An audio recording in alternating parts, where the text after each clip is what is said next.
안녕하십니까. 2월 5일 수요일 마태복음 9장 18절에서 26절 말씀입니다. 예수께서 이 말씀을 하실 때 한 관리가 와서 절하며 이르되 내 딸이 방금 죽었사오나 오셔서 그 몸에 손을 얹어주소서. 그러면 살아나겠나이다 하니 예수께서 일어나 따라가심에 제자들도 가더니 12해 동안이나 혈루증을 앓는 여자가 예수의 뒤로 와서 그 겉옷가를 만지니 이는 제 마음에 그 겉옷만 만져도 구원을 받겠다 함이라. 예수께서 돌이켜 그를 보시며 이르시되 딸아 안심하라 내 믿음이 너를 구원하였다 하시니 여자가 그 즉시 구원을 받으니라. 예수께서 그 관리의 집에 가사 피리 부는 자들과 떠드는 무리를 보시고 이르시되 물러가라 이 소녀가 죽은 것이 아니라 잔다 하시니 그들이 비웃더라.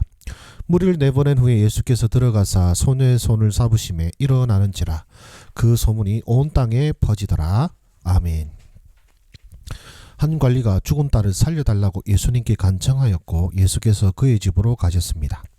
가는 길에 12해 동안 혈루증을 앓던 여자가 예수님의 옷을 만져서 치유를 받았고 예수님께서는 관리의 집에서 죽은 소녀의 손을 잡아 일으키시자 그 손이 온 땅에 퍼지게 되었습니다. 그럼 잠깐 정지하시고 묵상하도록 하겠습니다. 네, 하나님은 어떤 분이십니까? 믿음으로 나아가는 자를 부끄럽지 않게 하시고 자격 없는 자를 자녀로 부르시는 분이십니다. 오늘 말씀의 내용이 다른 복음서랑 조금 다르게 기록되어 있습니다. 마가복음과 누가복음에서는 이제 야이로의 딸이라고 하고 또 이 아이가 죽어간다고 하는데 오늘 말씀에는 뭐라고 하고 있습니까? 딸이 죽었다고 합니다. 좀 이렇게 다르게 표현하는 이유는 지금 강조점이 다르기 때문에 그렇습니다. 지금 마태복음에서는 이제 믿음을 강조하기 위하여서 죽은 것을 지금 딸이 죽었음에도 불구하고 예수님을 믿는 믿음으로 예수님은 우리 딸을 살리실 수 있습니다라는 믿음으로 나아간 이 관원의 믿음을 강조하고자 이렇게 표현한 것으로 보이고요.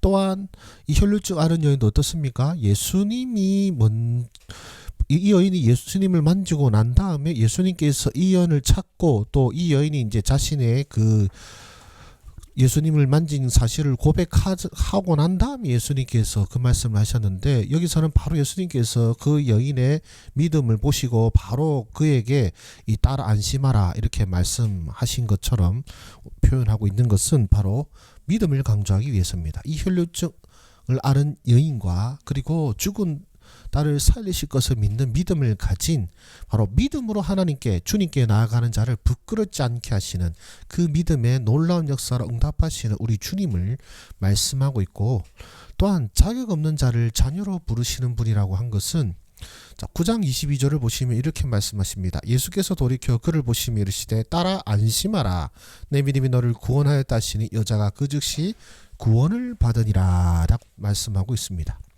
왜 여인 보고 딸아라고 말씀하실까요? 다른 여인들도 많았지 않습니까? 예수님께 믿음으로 나아간 여인들은 많았지만 예수님께 딸아라고 호칭을 받은 사람은 이 여인이 유일합니다.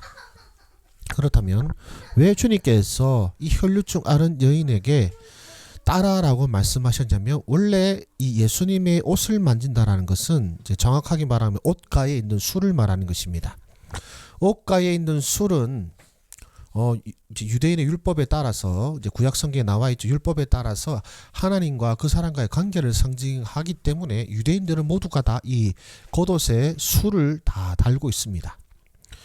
이제 바리새인들이나 이런 사람들은 좀 자신과 하나님과의 관계를 뽐내기 위해서 일부러 그 술을 길게 하고 다니기도 합니다. 어쨌든 이 술은 하나님과 그리고 그 사람과의 관계를 상징하는 것이기 때문에 함부로 만져서는 안 되고 부정한 자가 그 술을 만졌다는 것은 대단히 큰 죄에 해당하는 것입니다.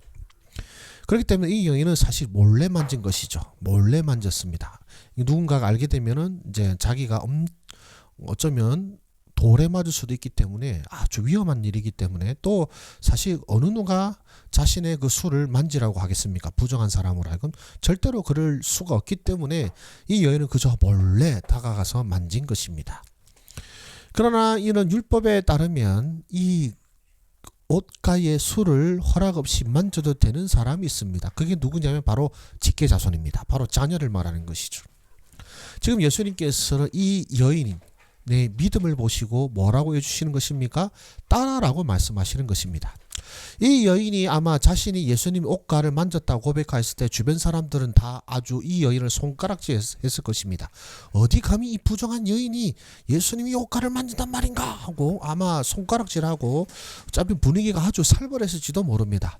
그러나 지금 예수님께서 이 여인으로 하여금 이 여인은 내 딸이다 라고 선포하시면서 결국 무엇을 허락하시는 것입니까? 너는 이 여기 어떤 죄도 없고 도리어 너는 나 언제든지 내게로 와서 이 옷가를 만져도 된단다 라고 이 여인을 위로하고 또 힘을 주시고 일으켜 세워주시는 것입니다. 이 여인의 자존감도 일으켜 세워주시는 것이죠. 아마 이제 예수님의 이 선언 때문에 주변 사람들은 도리어 이 여인을 이제 부러워하게 되는 놀라운 결과가 나타났을 것입니다. 우리 주님은 자격 없는 자를 부끄럽게 하시는 분이 아니십니다. 자격이 없을지라도 믿음으로 주님께 나아간 자를 부끄럽게 하지 않으실 뿐만 아니라 또한 그 자격을 주시죠. 오늘 말씀 같은 경우는 바로 자녀로 삼으시는 놀라운 은혜를 베풀어 주시는 것입니다. 그렇다 오늘 말씀은 우리에게 무엇을 말씀하십니까? 생명의 위험과 부끄러움을 무릅쓰고 주께 나아갈 간절함이 있는가라는 것입니다. 이 여인 같은 경우는 바로 그런 상황인 것이죠. 생명의 위험이 있을 수도 있습니다. 부정한 여인이 군중들 틈에서 예수님을께로 다가간다. 자신에게 닿은 자마다 다 부정함을 입을 것인데 그것을 지금 한다는 자체가 군중들의 분노에 어쩌면 여인의 생명이 위험할 수도 있는 그런 상황이었습니다. 그러나 이 여인은 예수님만이 유일한 소망이기에 그런 부끄러움과 그리고 생명의 위험을 무릅쓰고 주님께 나아간 것입니다. 여러분들은 과연 이는 주님께 나아갈 간절함이 있으십니까? 또한 딸이 죽음 앞에서 그럼에도 불구하고 포기하지 아니하고 주님께 나아간 이 여인의 아버지처럼 정말로 절망적인 상황에서도 주님만이 나의 유일한 소망이라고 다가갈 수가 있으시겠습니까? 오늘 말씀은 우리에게 그런 도전을 우리에게 주고 계십니다. 그만한 주님을 향한 간절함과 믿음이 있는가라는 것이죠. 또 우리에게 무엇을 말씀하십니까? 주께서 붙잡으신 자는 생명을 누린다라는 것입니다. 9장 25절에 보시면 무리를 내보낸 후에 예수께서 들어가사 소녀의 손을 잡으심에 일어나는지라 라고 말씀하고 있습니다. 주께서 이 아이를 만지심에 일어납니다. 주께서 만지실 뿐만 아니라 또한 주를 만진 자마다 병이 낫고 생명을 얻습니다. 이것이 바로 우리 주님께서 주시는 은혜입니다. 주께서 붙잡으시기를 또한 여러분이 주님을 붙잡으시기를 바라고 소망합니다. 나는 어떻게 살아야 되겠습니까? 주님을 향하는 간절한 갈망과 소망을 주시옵소서. 정말로 이 주님만이 나의 생명의 소망이요 위로이심을 고백하고 계십니까? 그 간절한 마음으로 이 여인의 마음으로 아비의 마음으로 오늘 주님을 찾고 계십니까? 저와 여러분들의 그 간절함을 부끄럽지 않게 하실 우리 주님의 임재와 역사가 나타나기를 주의 이름으로 축복합니다. 기도하겠습니다. 살아계신 우리 주 아버지 하나님 감사합니다.